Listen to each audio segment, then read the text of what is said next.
श्री सुजी महाराज कहने लगे, ऋषिवरों, राजा धुंधमार के 3 पुत्र बचे थे, जिनमें दृढ़ास सबसे बड़ा था, चंद्रास और कपिलास छोटे थे।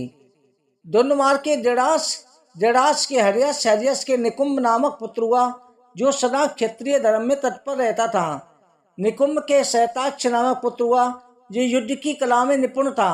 सहस्त्राक्ष के अंकशास कुशास नामक 2 पुत्र हुए। सहस्त्राक्ष की भार्या हिमवान की पुत्री थी, जो तीनों लोकों में दृष्टि नाम से प्रसिद्ध हुई।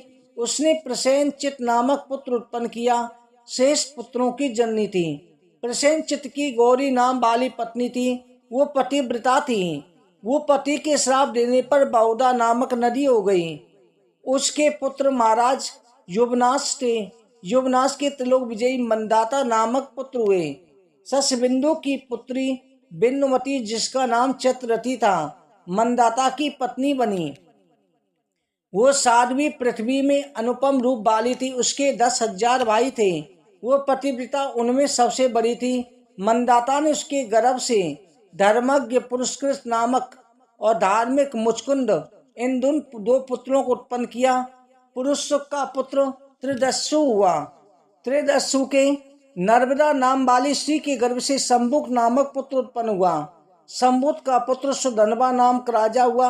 सुधनवा के त्रिधनवा नामक पुत्र हुआ, जो शत्रुओं का मदन करने वाला था।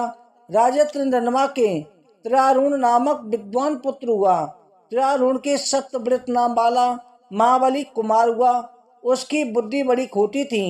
वो परिस्त्री हरण द्वारा विवाह के मंत्रों में विघ्न डालने वाला।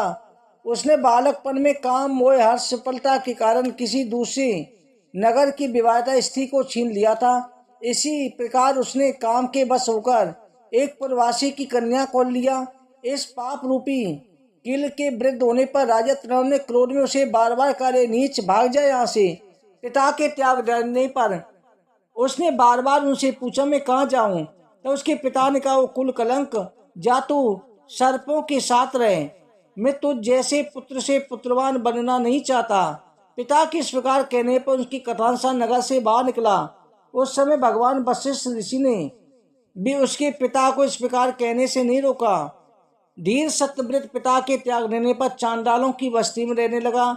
उसके पिता त्रियारुण विरक्त होकर वन की ओर चले गए। उस समय उस देश में कन्या अधर्म के कारण इंद्र ने 12 वर्ष तक वर्षा नहीं करी। उस समय महातपस्वी विश्वामित्र भी सत्यव्रत के उस देश से अपनी स्त्री को धरोहर के रूप में रखकर समुद्र के तट पर भयंकर तप कर रहे थे। विश्वामित्र की स्त्री अपने शेष कुटुंब के पालन के लिए अपने मध्यम पुत्र के गले में रस्सी बांधकर उसको गौ के मूल्य पर बेचने के लिए घूमने लगी। धर्मात्मा राजकुमार सत्यव्रत ने उस मैसी पुत्र को गले बना देखकर बिकता देखकर छुड़ा लिया।